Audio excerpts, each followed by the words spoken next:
I think what surprised me the most about some of the findings in the survey is that people seem to be really happy where they are.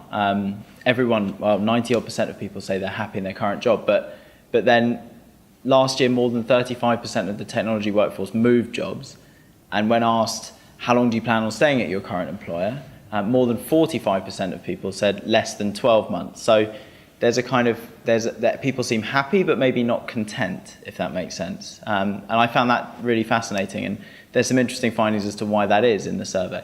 Yeah, it's interesting because there does seem to be ways of solving this problem.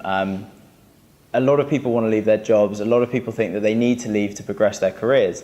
But actually, interestingly, the more time you allow your workforce for innovation, for their kind of personal innovation, the longer they plan on staying.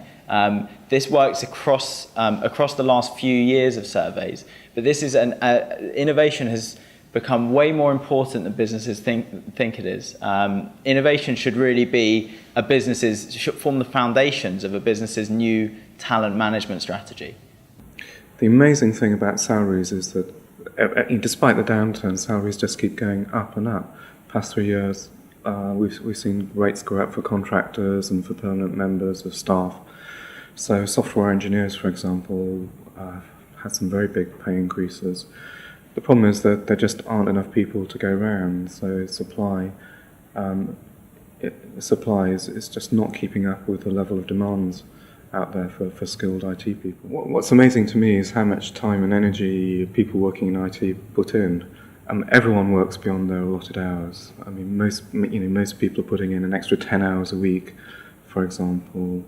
And even when they go home, they're still working. They're still checking their emails right up until when they go to bed and first thing in the morning. So, salaries may be pretty good, but people do work for it. Yeah, so this was actually quite unexpected. We kind of naively assumed that people in tech would have a real deep or cynical understanding of kind of what governments or institutions do, but actually the results came out, it was about half and half.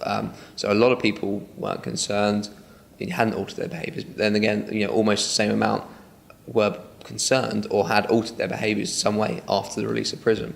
So it shows a real uncertainty in the industry as to, what the role should be, or what people know the role of government and institutions is in regulating the internet. So this was really similar to people's knowledge or surprise at the impact of Prism, is that, again, it was pretty much 50-50. The industry is divided, so it shows this uncertainty. Perhaps more interestingly on the topic, when we asked people if they thought organisations such as Anonymous or other hacktivist organisations were good for the world, a lot of people who said yes also felt that GCHQ, NSA, these type of government regulatory institutions were also good for the world. So there's not one kind of polar argument or either way. People genuinely believe that there is good in either and bad in either. So where the balance is met, we don't know, but it's definitely something that is a topic that should be discussed. Well, having a good salary will not keep you happy in your work. That's very clear in the survey. So there are other things that are much more important: job satisfaction, the people you work with, whether you're given interesting projects to work on, whether you're given time to be innovative and work on your own projects is a very big factor. So for employers, it's quite hard to retain good people right now because even people who are happy in their jobs are keeping an eye on the jobs market, and most people don't plan to stay with their current employer more than a year. There's a lot of movement, a lot of people looking out there for new jobs.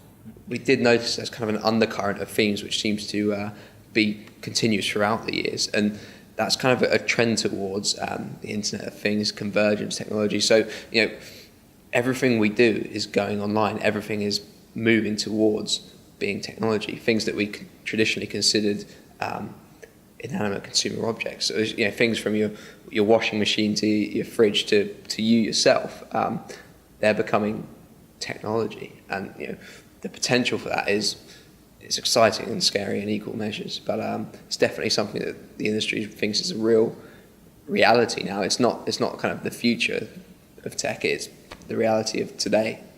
What I found personally really interesting was that there seems to be a real gap between people that work in technology's understanding of things like social media licensing agreements, the potential implications of sharing content online, be it identity theft or whatever else. So there's a gap between their understanding and then also what they think the kind of average member of public's understanding is. And when we kind of explored that and went a bit deeper in the results, you could see that potentially in the future that this gap, this kind of void between technological understanding of people that work in tech and people that don't, could get bigger and bigger and potentially have a real influence on the way society develops.